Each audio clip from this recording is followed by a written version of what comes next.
आज शनिवार का दिन है। जैक हमेशा अपनी छोटी सी बेटी को एक कहानी सुनाता था और ये सिलसिला आज से नहीं, ये 2 वर्ष से चल रहा है। अब वह रिवाज लगभग चलता ही जा रहा है। अब जैक को अपनी दिमाग खाली खाली सा लगने लगा। प्रत्येक नई कहानी एक मौलिक कहानी का थोड़ा सा अलग रूपांतरण होता था। वह कहानी एक छोटा सा जीव के साथ शुरू होता था जिसका साधारणतः नाम रोजर होता था। वह रोजर मछली भी हो सकता था, वो रोजर गिलहरी भी, रोजक चिपन या कोई अन्य रोजक हो सकता था। उसे कोई भी समस्या होती थी तो वह समस्या को लेकर जो ओल्ड ओवेल होता था उसके पास जाता था। उल्लू उसे जादूगर के पास जाने को कहता और जादूगर कोई तंत्र मंत्र करता जिससे समस्या सुलझ जाती।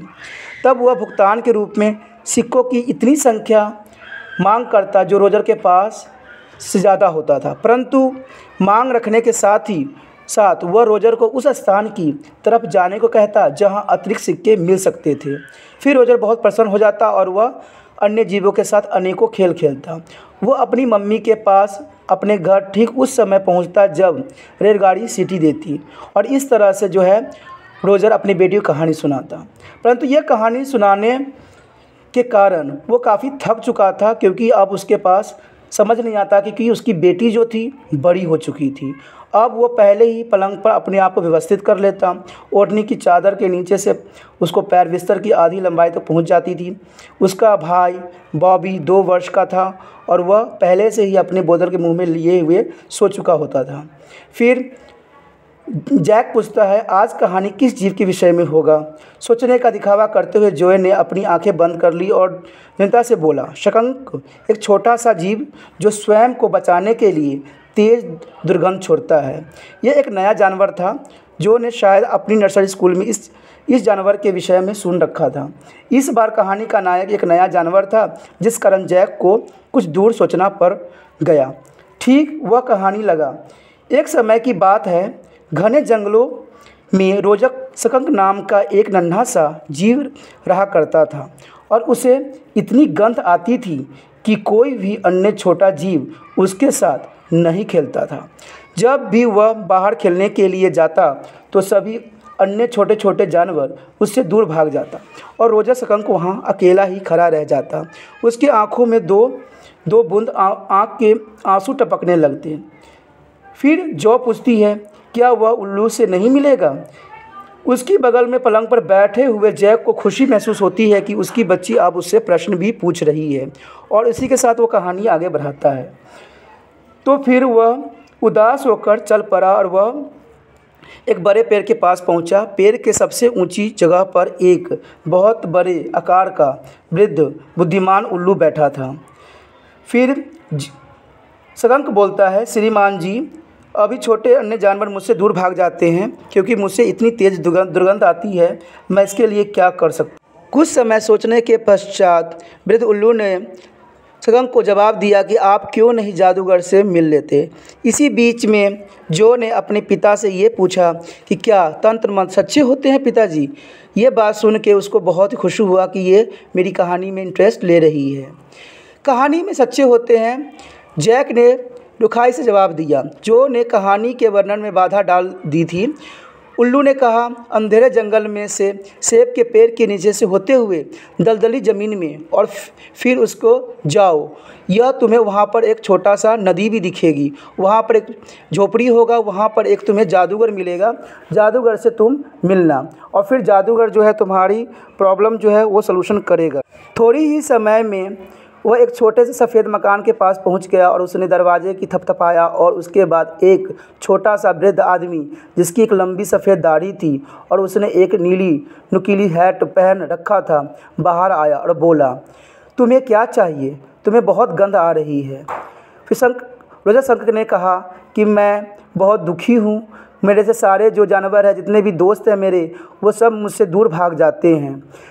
फिर जादूगर ने जवाब दिया, विज़ार्ड ने, कि अंदर आओ किंतु मेरे से ज़्यादा नज़दीक मत आओ। जादूगर ने कहा, अंदर जादू टोने का सामान पड़ा हुआ है जिसे एक धूल भरे अव्यवस्थित ढेर में रखा गया था, क्योंकि उसके घर में कोई सफाई करने वाली नौकरानी नहीं थी।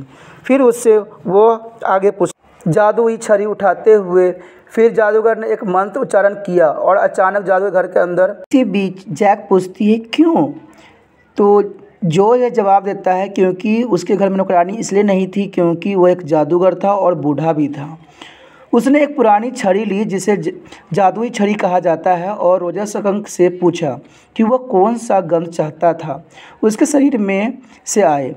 रोजर ने काफ़ी देर तक सोचा और बोला गुलाब की। जादूगर ने एक मंत्र का उच्चारण किया और अचानक ही जादू के घर के अंदर गुलाब की सुगंध आने लग गई। गुलाब की सुगंध चारों तरफ फैल गई। जादूगर ने अब उसके सामने से उसके 7 पैनियाँ देने को कहा। जब 7 पैनियाँ का उसने नाम सुना तो उसने कहा कि मेरे पास सिर्फ 4 पैनियाँ हैं, तो वो रोने लगा।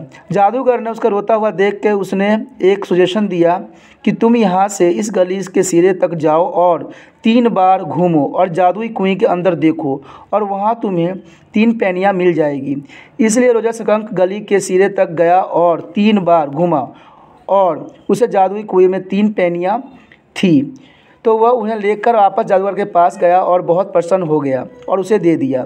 वह भाग कर जंगल के अंदर चला गया और वहाँ सभी अन्य छोटे जानवर उसके चारों तरफ इकट्ठा हो गए क्योंकि अब उसके शरीर से दुर्गंध नहीं आ रही है, अब उसके शरीर से गुलाब की खुशबू आ रही है। और उन्हें इकट्ठे अनेकों खेल खेला। फिर अंधेरे धीरे धीरे होने लग गई। उस दिन उसने काफ़ी समय तक अपने दोस्तों के साथ खेला और मस्ती किया। उसके बाद वह घर की तरफ चला गया। वह सब अपनी मम्मी के पास घर की तरफ गया। जो समझी कि कहानी ख़त्म हो चुकी थी और वह खिड़की से बाहर की तरफ देखने लग गई। ओ जो, क्या तुम सुन रही हो? जैक ने पूछा। हाँ सुनो, क्योंकि अब कहानी बहुत दिलचस्प है। और रोजा सकंक की मम्मी बोली, यह इतनी गंध कहाँ से आ रहा है? रोजा सकंक ने एक जवाब दिया, यह मुझसे आ रही है माँ, मुझसे गुलाब की सुगंध आ रही है। इस पर वह बोली, ऐसा किसने किया कि तुम में से ऐसी गंध आने लगी है? रोजा सकंक ने कहा, जादूगर ने। और उसकी माँ ने कहा, तुम मेरे साथ उसी घृणित जादूगर के पास चलो। फिर उतने बीच में जो ने डैडी को बोला, सब दूसरे जानवरों से भाग जाने के बारे में होगा। ठीक है, वह बोला, किंतु माँ, सभी दूसरे जानवर मुझसे दूर भाग जाएंगे। इस पर माँ बोली। सकंक की बात सुन के सकंक मम्मी छतरी उठाती है और विजार्ड के पास जाती है।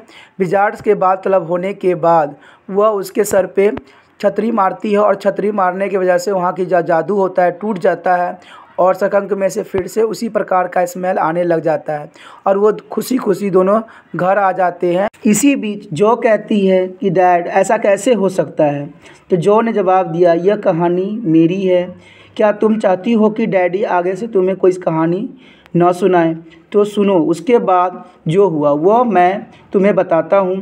रोजा सकंक और उसकी मम्मी घर चले गए और उन्होंने उस रेलगाड़ी की सीटी सुनी जिसे डैडी सकंक वेस्टर्न के पास आ रहे थे और उन्होंने शाम का एक बढ़िया भोजन खाया और वह रोजा सकंक अपने बिस्तर में था। मम्मी सकंक ऊपर आई और उसने अपनी बाहों में भर लिया और बोली कि अब वह दोबारा उससे पहले वाले प्यार बेबी सकंक वाली गंध छोड़ने लगा था और वह भी कि वह उससे ज़्यादा प्यार करती थी। और यही इस कहानी का अंत है। लेकिन इसी बीच जो है डैडी से बोलती है हाँ। फिर डैडी ने बोला, उन्हें छोटे जानवर उससे दूर भागने लगे नहीं, क्योंकि वे उसकी गंध के आदी हो गए थे और अब उन्हें उस गंध के प्रति कोई एतराज़ नहीं था। वो समझाते हैं कि जो गंध हमें नेचर ने दिया है वो हमारे लिए सही होता है और वह मूर्खता नहीं होती है। उसे साधारण रूप से बदल देते हुए कहा, अब मैं चाहती हूँ कि तुम अपना बड़ा और भारी सिर तकिए में घुसा लो और लंबी गहरी नींद में लो। उसने खिड़की पर पड़े हुए शॉट को इस तरह व्यवस्थित कर दिया कि बाहर से रोशनी की एक किरण भी प्रवेश न करे। उसके और पाँव दरवाजे की तरफ चला गया, किंतु जो बिस्तर से उठ गई और बोली, डैडी बोलो क्या बात है? मैं चाहती हूँ कि कल आप मुझे कहानी सुनाओ कि जादूगर ने अपनी जादुई छड़ी ली और उस पर मम्मी को ठीक उसके सिर पर मारा है और छोटे छोटे बच्चों को उन्हें सच मान लेते हैं। किंतु जैसे जैसे बच्चा बड़ा होता जाता है वो जिज्ञासी बन जाता है। वो अनेकों प्रश्न पूछने लगता है। वह चीज़ों के कारण जानना चाहता है। कई बार माता पिता बच्चे के प्रश्न पूछने का एक आनंद मान लेते हैं। वे उसे हतोत्साहित करने की कोशिश करते हैं। वो चाहते हैं कि बच्चा हर उस बात को सच माने जो उसे कही जाए। क्या इस तरह का व्यवहार वांछनीय नहीं है? यह कहानी इसी प्रश्न को उठाती है। एक पिता अपनी बच्ची को अपने मन से ही बनाकर एक कहानी सुनाता है। बच्चे उसे अनेक बार टोक देता है। वह प्रश्न पूछने लगता है। जब भी वह ऐसी महसूस करता है कि कहानी गलत है, तो पिता स्वयं को एक दुविधा में फंसा हुआ पाता है। उसे समझ नहीं आता है कि वह बच्ची को क्या जवाब दे, क्या बताए, अपनी बात ही पर अटल रहे। इस प्रकार कहानी से हमें ये पता लगता है कि प्राकृतिक ने जिस व्यक्ति को जो बनाया है उसे उसी में ही खुश रहना चाहिए, क्योंकि जो चीज़ हमें प्राकृतिक ने दिया है वो बहुत सोच समझ के दिया था। यहाँ पर सगंग को भी जो बदबू मिली थी वो इसलिए मिली थी कि जो उसके दुश्मन होंगे उससे दूर भागे। अगर उसका बदबू नहीं आता तो दूसरे जो उसके दुश्मन है उसको खा जाता। यही बात उसकी मम्मी उसको समझाने की कोशिश करती है कि जिसको जो मिला है हमें उसी में खुश रहना चाहिए। अगर हम कुछ अलग चीज़ करने की कोशिश करते हैं तो वो हमारे लिए सही नहीं होता है।